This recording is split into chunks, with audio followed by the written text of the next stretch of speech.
मंगलम भगवान वीरो मंगलम गौतमो गणि मंगलम कुंद कुंदादु जैन धर्मोस्तु मंगलम सर्वमंगल मांगल्यम सर्वकल्याणकारकम प्रधानम सर्वधर्माणां जैनम जयतु शासनम जैनम जयतु शासनम।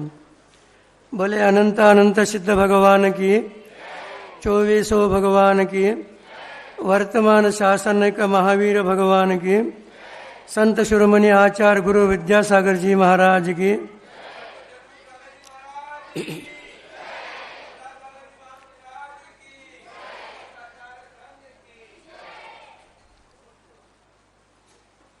कर्म कर्म हिताबंदी जीव ज्योत स्पृह स्व स्व प्रभुव्यस्त्वे स्वार्थम को न वांछति।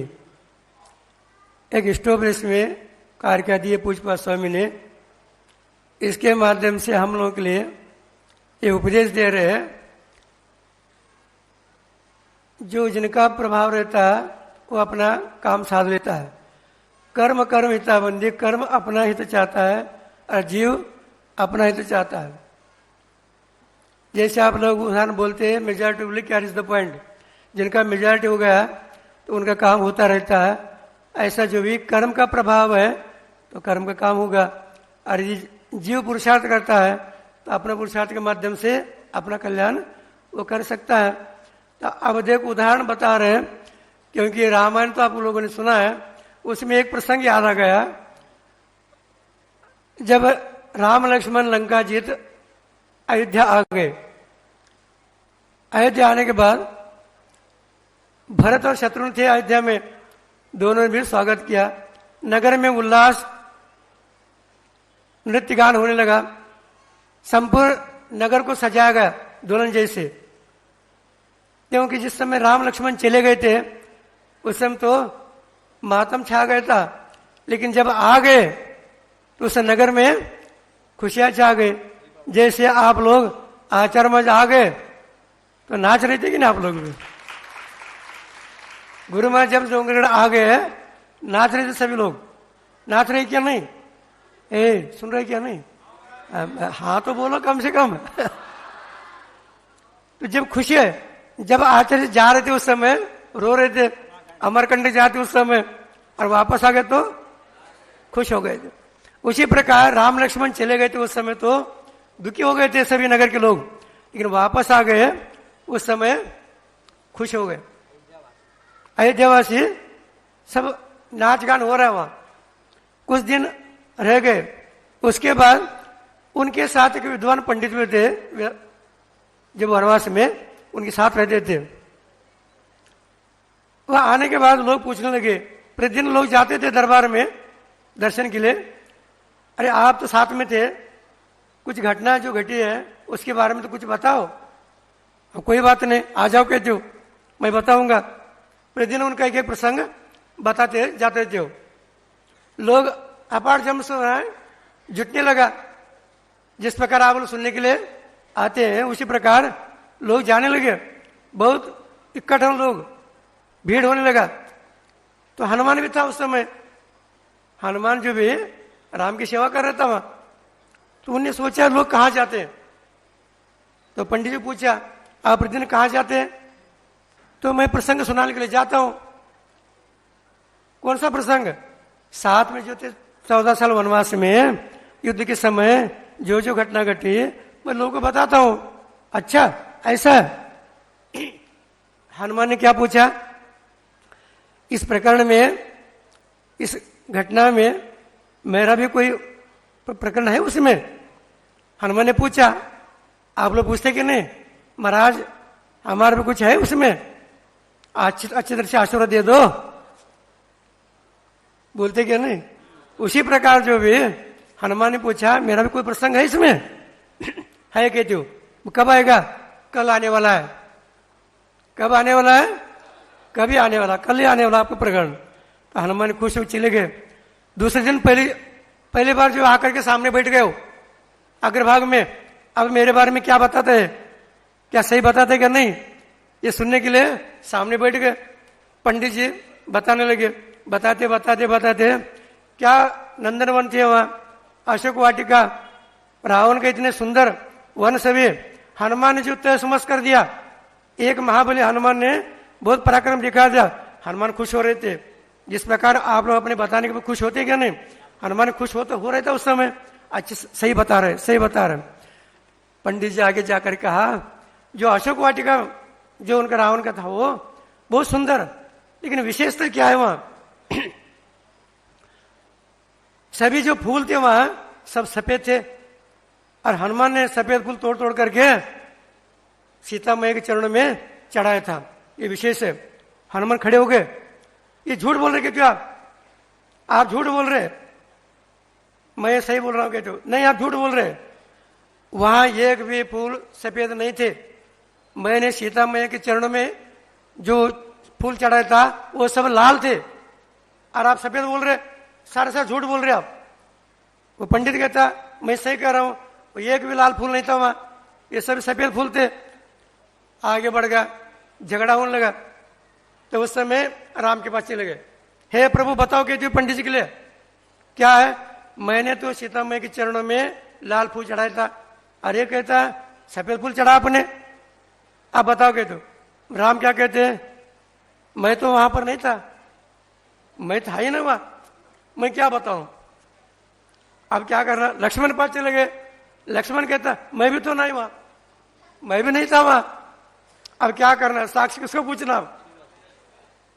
अब राम ने कहा वो सीता को बुलाओ, वही निर्णय करेगी। तो सीता को बोला गया, वाल्मीकि रामायण में लिखा, उसमें जो भी सीता आने के बाद पूछा क्या चल रहा है, कहते हल्ला गुल्ला क्या हो रहा है, चर्चा क्या चल रहा है।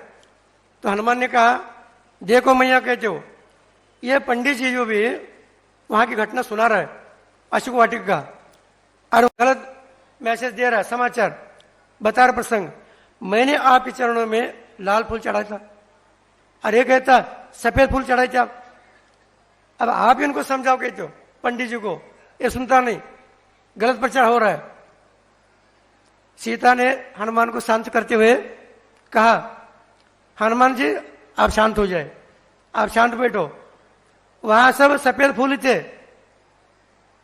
आपने चढ़ाया था सफेद फूल, लेकिन क्या हुआ आप गुस्से में थे, क्रोध में थे, आप सब आंख लाल हो गए थे, केवल फूल नहीं सभी चीजें आपको लाल ही दिखाई दे रही थी, आपने चढ़ाए तो सफेद फूल। इसका मत तात्पर्य क्या है, हनुमान तो शांत होगा, कहने के तात्पर्य अपने दृष्टि को बदलना चाहिए, अपने सोच को बदलना चाहिए, अपने विचार को बदलना चाहिए। जैसे आप विचार करोगे वैसा दुनिया दिखती, जैसा दृष्टि करोगे वैसा दुनिया दिखती, आपको सृष्टि निर्माण होती है।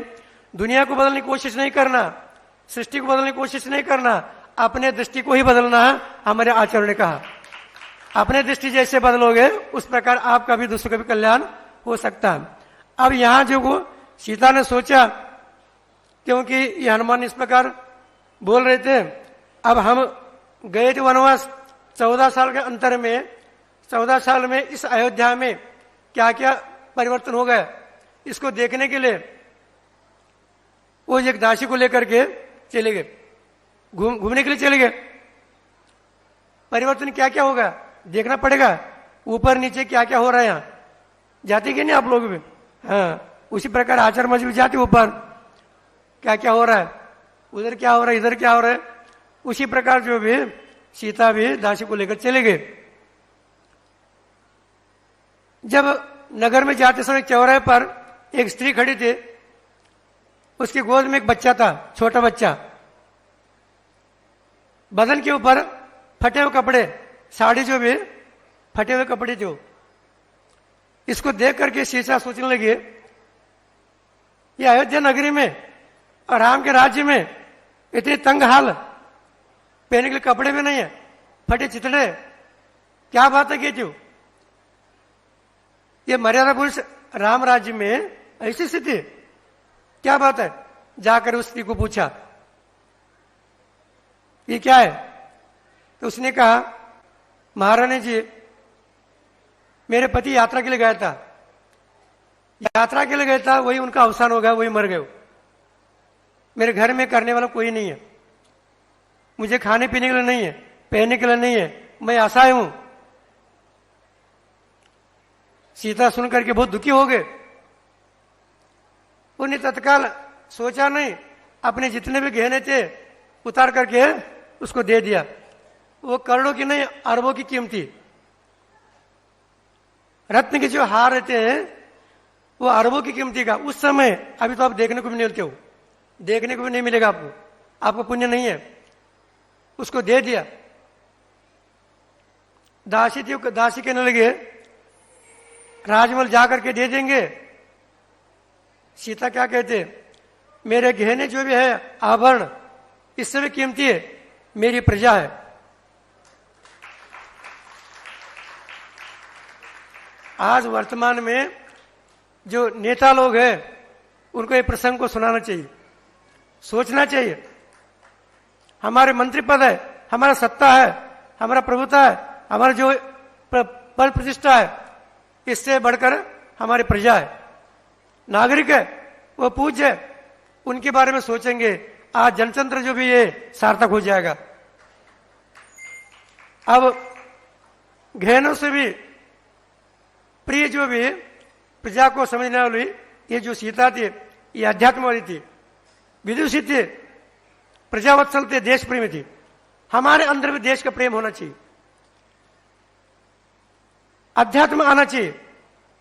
अध्यात्म आने से वात्सल्य बढ़ता है, स्वउत्थान प्रति सद्भाव, अपने जो भी साधर में है उनके प्रति वात्सल्य उत्पन्न होना चाहिए।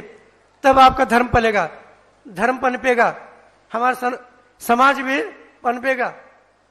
अन्यथा जो भी समाज उद्धार होना संभव नहीं। न अपना वैयक्तिक उद्धार हो सकता है, न आपस में प्रेम वात्सल्य बढ़ सकता है, न देश प्रेम रह सकता है।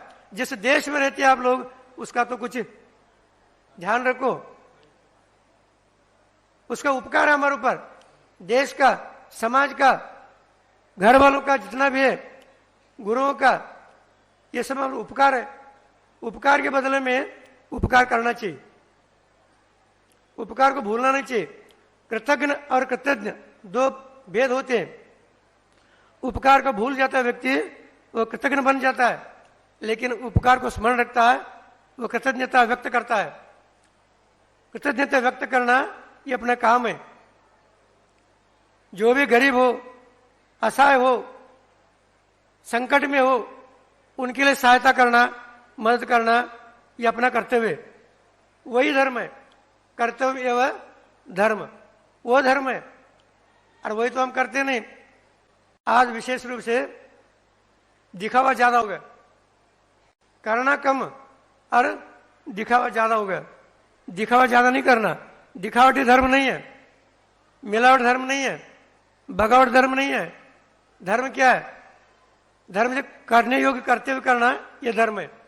जैसे सीता ने तत्काल वो करने योग्य कार्य उसने उसी समय कर लिया, तभी वो महिला जो भी अरबपति बन गए, अपने बच्चों पर परवरिश किया और धर्म मार्ग पे भी वो लग गए।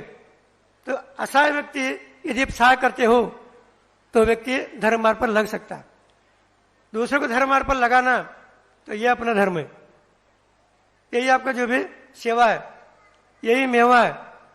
तो उसी प्रकार हमारी दृष्टि को बदलते हुए हम लोग भी आगे बढ़े, अपना सोच को हमेशा ऊंचा रखना चाहिए और उसी प्रकार जीवन को ढालना चाहिए, और दूसरों को भी इस प्रकार सहायता करते हुए उनको ऊपर उठाने का प्रयास करना चाहिए। दूसरे ऊपर उठेगा तो आपका समाज बढ़ेगा, आपका बल भी बढ़ेगा, सामर्थ्य भी बढ़ेगा। इसके माध्यम से सब मिलकर के ही अपने धर्म को पालन कर सकते हैं। आप धर्म को जो पालन करने के लिए, बना रखने के लिए आयतन को सब मिलकर प्रयास करना चाहिए। उसके लिए एक कारण है आपका वात्सल्य, अध्यात्म, प्रेम, वात्सल्य। ये जो भी विशेषता, ज्ञान, कौन सा ज्ञान समीचीन ज्ञान ही काम में आता है, उसके बारे में कभी कभार बता देंगे। समीचीन ज्ञान के बारे में। अब तो समय आपको होगा ज्यादा नहीं, क्योंकि समय पर आप दिया था आपने, इस समय पर आपको छोड़ देंगे। अब आगे चल करके आप लोग भी अपने जीवन में प्रेम वात्सल्य रखते हुए आगे बढ़े, दूसरों का भी कल्याण हो, आप लोगों का कल्याण हो, इस भावना के साथ बोले महावीर का भगवान की। जा वाणी के ज्ञान से सोझे लोका लोग, सो वाणी मस्तक नमो सदा देत हूँ धोग। हे जिन वाणी भारती तो हे जपो दिन रैन, जो